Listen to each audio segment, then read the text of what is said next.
Donc, on se retrouve une nouvelle fois pour la petite Citroën AX GTF 2011. Là, on va venir changer le radiateur. Donc, je vais pas la re-remplir après. Mais on va venir déjà, du coup, vidanger. On va venir enlever le ventilo, changer le radiateur. Je vais voir si ça passe avec le collecteur vu qu'il est très près. Et voilà, on va vérifier si on n'a pas de thermostat. Au cas où, si l'ancien propriétaire l'a bien enlevé ou pas du tout, ou est-ce qu'il est encore là ou pas du tout. Si c'est un thermostat à haut débit aussi. Première chose à faire, enlever le protège-carter en dessous. Donc la grande plaque en alu. C'est facile, il y a vraiment 6 vis, je crois. 5. Donc, on enlève déjà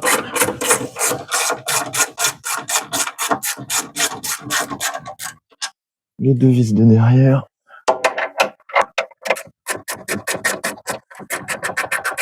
On avait une fuite au niveau du radiateur. C'est pour ça qu'on change. On avait aussi de la surchauffe. On sait pas trop si c'est ça qui cause notre surchauffe.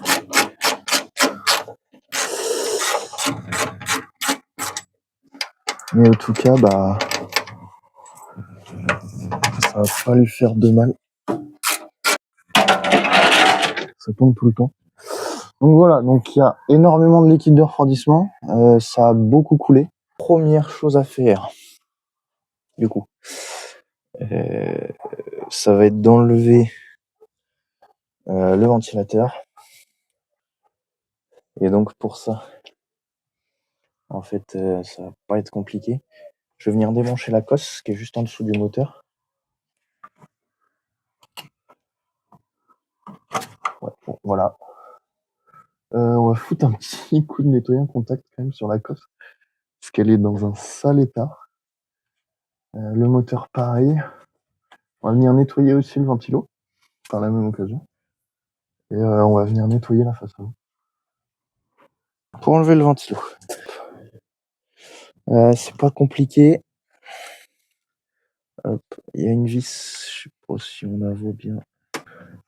Juste là en fait, entre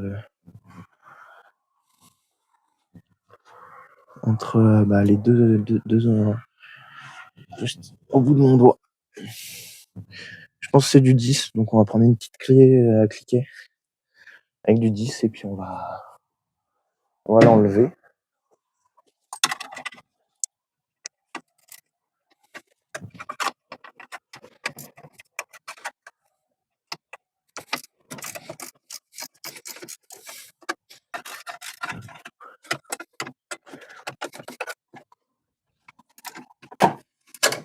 Hop. Oh merde. On commence déjà à pisser.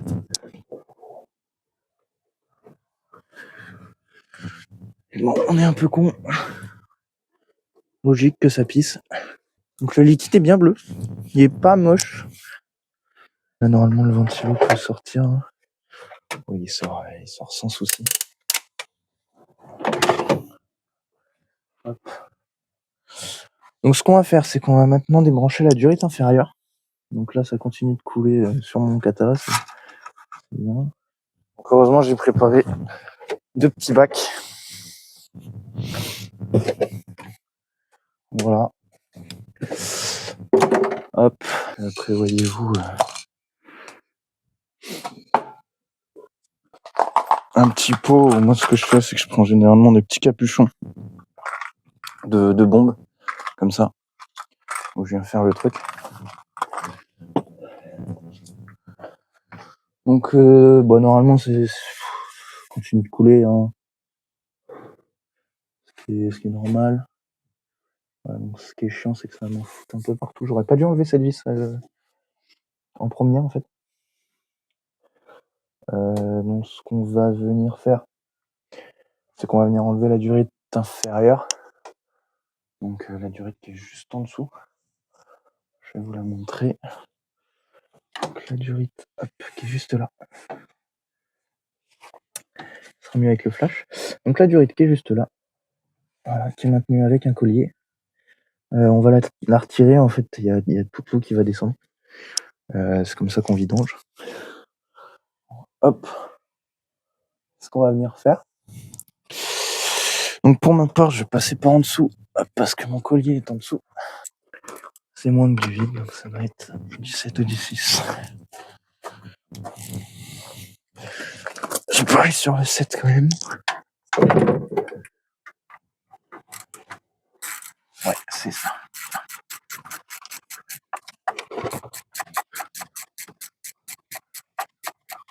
Hop. Donc du coup, on vient décoller le collier. On va le foutre un peu par là-bas.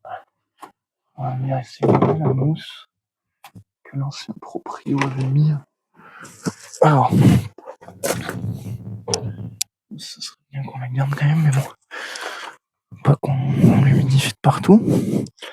Donc maintenant, l'objectif, ça va être de venir enlever la durite, sans en foutre partout. Je vais peut-être me mettre une petite bâche quand même en dessous, au cas où. Ouais, je vais aller chercher une petite bâche. Voilà. Ok, bon. On remet nos petits bacs. Hop. Donc lui, il est plus du tout à l'endroit où il faut mettre. Tac. Par là, quoi. Ça a l'air de plus.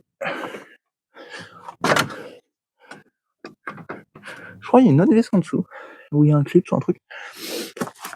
Pour le pare-chaleur. On va essayer d'enlever notre petite durite. C'est compliqué. Ouh.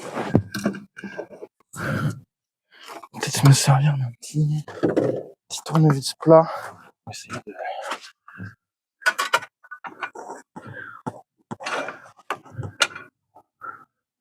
faire un peu levier sur les bordures, mais ça marche pas. Donc bon, on va continuer à essayer à la main.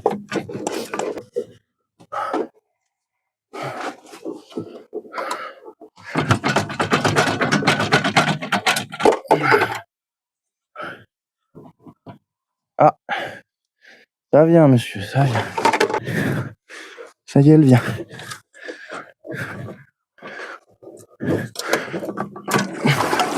Oula.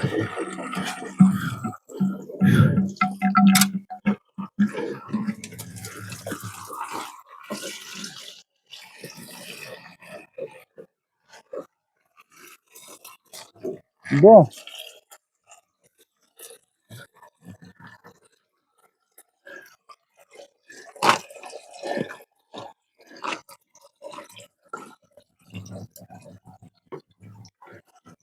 C'était pas trop censé se passer comme ça.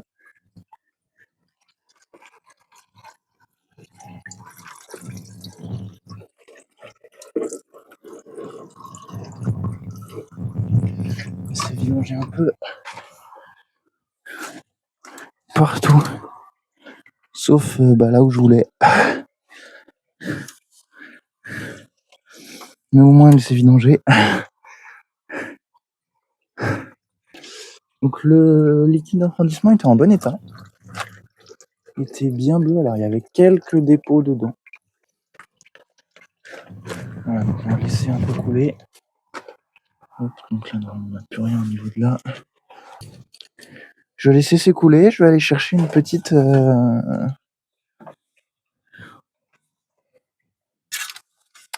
lingette et une pince coupante. Et on va continuer ça. Donc on va passer un bon coup de lingette. On va venir sortir le radiateur. Mais avant ça, on va venir sortir le ventilateur. Donc là, l'objectif, c'est de vidanger la seconde partie, donc la partie supérieure, au niveau de cette durite-là. En fait, voilà, donc la partie supérieure du radiateur. Voilà. Donc nous, notre voiture, elle est équipée d'une catch-can, donc je vais venir enlever déjà la durite de la catch-can. Je vais venir enlever un bout de l'admission. Et je vais venir enlever tout ce qui est fil au niveau du radiateur. Et ensuite, on pourra enlever le radiateur. Il est déjà sorti d'un taquet. Donc ça va pas être trop compliqué. Et voilà, on va venir protéger un peu tous les câbles, histoire que ça ne vienne pas trop toucher tout ça. Voilà, donc le temps que je revienne, ça a fini de couler. Maintenant, c'est au goutte à goutte. Donc je vais venir passer en fait un petit coup de torchon. Donc la durite a l'air belle, ça, je suis relativement content. Donc maintenant, ce qu'on va venir faire, c'est enlever la partie supérieure, du coup. Avant ça, avec la pince coupante, on va venir enlever, comme je l'ai expliqué, hop, la durite de la catch can. Hop, on va venir la mettre derrière là-bas. Ensuite, on va venir enlever la prise du ventilateur.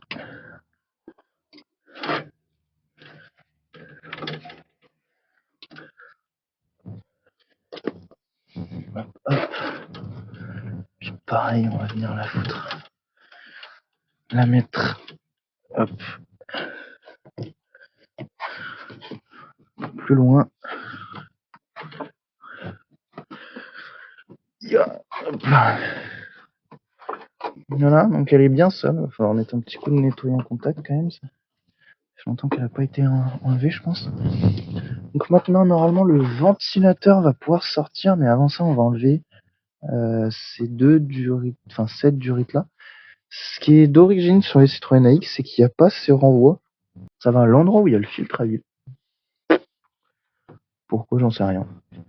Donc on va venir enlever ça. Je suis même pas sûr que j'ai besoin d'enlever l'admission. L'admission, elle est bien protégée quand même. Je vous avoue, c'est bien la première fois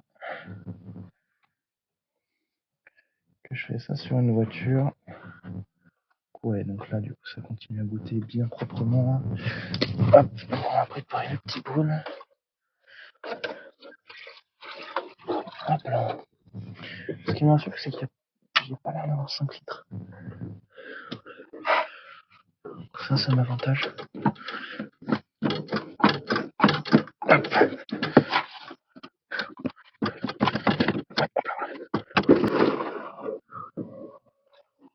Ok, bon, bah, j'ai mal visé. Je pensais pas qu'il y en aurait autant non plus, là. Donc finalement, il y en a quand même pas mal. Ah, j'en ai foutu partout, sur les prises électriques et tout. On va enlever aussi celle-ci. Ah, c'est pas une 7. 6 alors.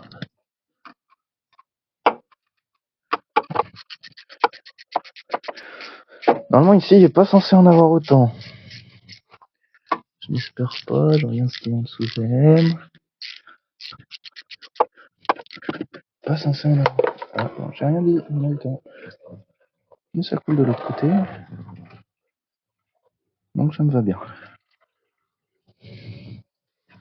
On va attendre que ça finisse de goûter. Je pourrai démanchonner.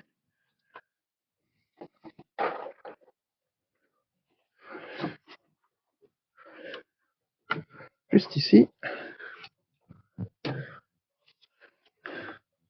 Voilà. Bon. Donc maintenant, on va démonter le thermostat et il y en a bien. Ce qui est bizarre. Mais il y en a bien. Donc, on va venir le démonter et voir dans quel état il est. C'est le 10. Donc, le 10 est pas là, j'ai perdu ma douille. Ah bah si, elle est là en fait. Hop, tac. Tac. Je vous avoue, je sais pas trop dans quoi je me lance.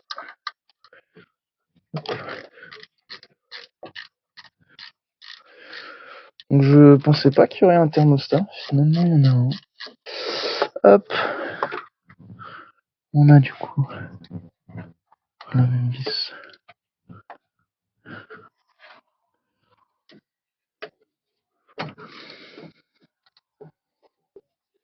Juste en dessous.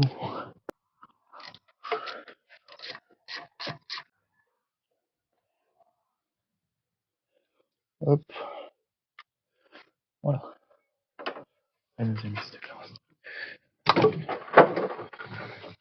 Oh bah il est venu d'un coup. Au moins, pas le nier. Ah, il y avait un joint.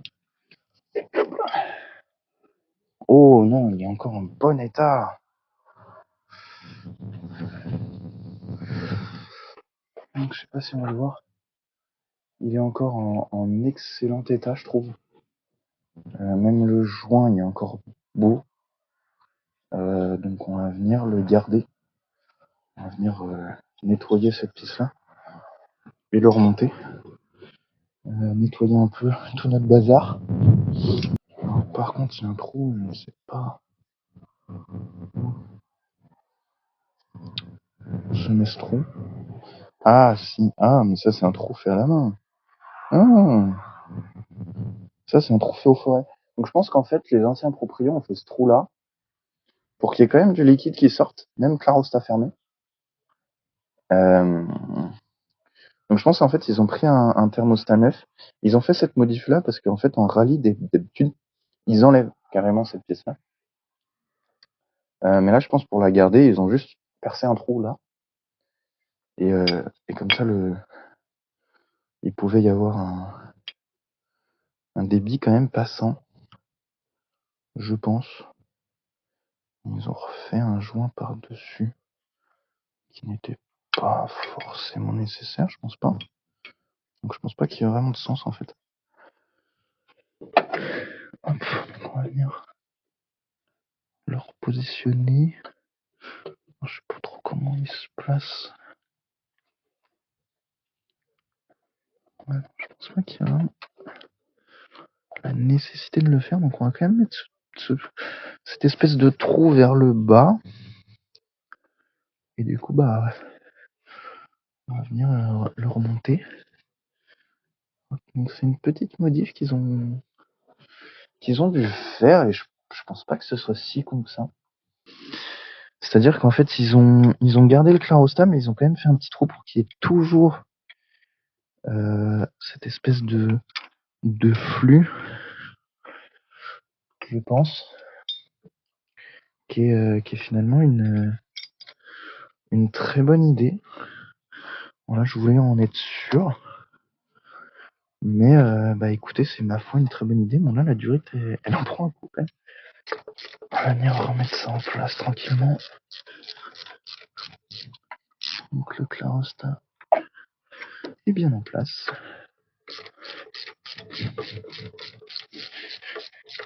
On va bien enregistrer ça par-dessus.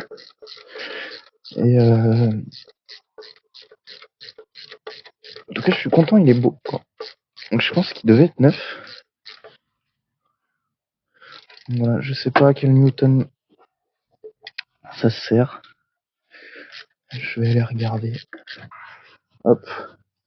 Donc du coup on va venir un peu pousser cette durite là pour se garder un peu de place. Hop, et là on va pouvoir venir essayer d'enlever hop là notre ventilateur. Donc lui il est juste avec du coup la vis qu'on a fait tout à l'heure et deux taquets. Donc je vais venir le passer par en dessous. Hop. Et voilà. Donc lui est retenu par une petite vis juste ici. Du coup. Et par deux petits taquets qui se foutent dans des caoutchoucs du coup ici. Et là.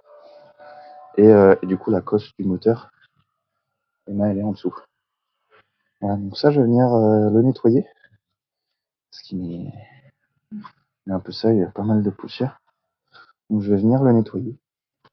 Et on va remonter ça après. Donc pour le radiateur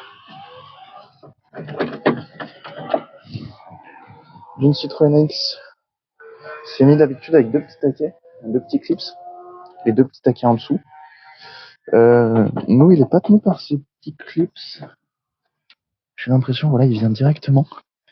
Et en fait, ça va être par ce truc-là qui va venir. Donc on va venir l'enlever, ça va être du 10. Hop là. Juste là. Voilà. Donc ça, du coup, c'est ce qui tient notre radiateur sur un Citroën. Normalement, d'origine, c'est des petits taquets. Là, ils ont été sautés, je pense. Et donc là, on va venir tout simplement le soulever. Hop. Voilà. On va venir le décaler.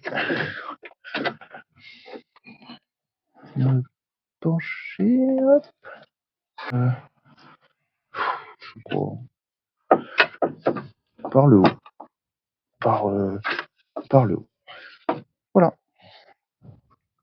Donc le radiateur est sorti, vous voyez qu'il y a quand même beaucoup de dégâts sur le radiateur. Faites attention parce que normalement si jamais je le penche, il y a encore du liquide. Donc je vais faire attention et je vais le pencher après. Et aussi il y a les caoutchoucs qui sont venus avec. Donc, les caoutchoucs qui se mettent directement sur le châssis. Donc là je vais venir nettoyer toute la partie châssis que je suis venu humidifier. Là pour le coup on a de la place pour nettoyer. Donc là ce qu'on va venir faire c'est passer un coup de chiffon un peu partout. Et on va venir remonter le nouveau. La pluie s'est mise à tomber, donc j'ai pas pu trop vous montrer comment j'ai préparé le radiateur, mais en gros, je lui ai remis le pare-chaleur, j'ai remis les rondelles que l'ancien proprio avait mis sur une des pattes de fixation. Donc je pense que c'est parce qu'en fait, celle d'origine a dû se casser, donc il a créé ça. Il fait froid. Donc j'ai lavé aussi le radiateur, le ventilateur. Bon. Donc voilà le nouveau radiateur. L'objectif, ça va être de le mettre sans péter une seule ailette. Les petites ailettes, ces trucs-là, quoi. Ouais. Vous voyez? Donc on va essayer de le mettre sans péter un seul truc comme ça.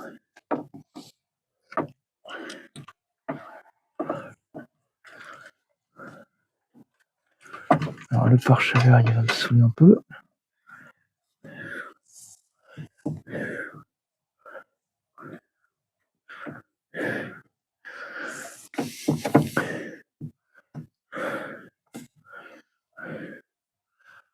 Il va me saouler même complètement en fait. Pourquoi il rentre pas? Ah si, voilà. Ok.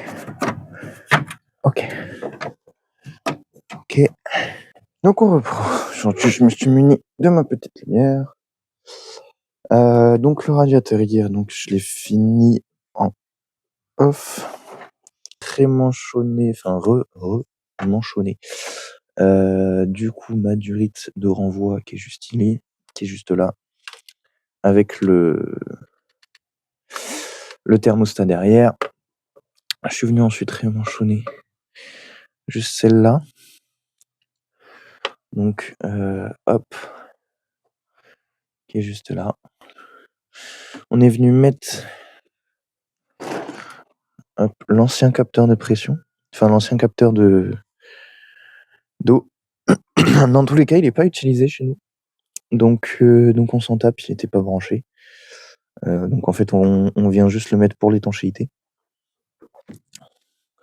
Hop, je suis venu remettre du coup avec des petits riselants sur le côté la durite de la catch-can. Et on est venu rémanchonner du coup la dernière durite, qui est celle juste là en dessous. Et on est venu faire étanchéité avec ce petit capteur qui n'est pas utilisé dans tous les cas. Voilà, on revient remettre le ventilo par-dessus. Et le pare-chaleur. Alors le pare-chaleur c'est un peu chiant, mais bon, ça se fait quand même. Et voilà.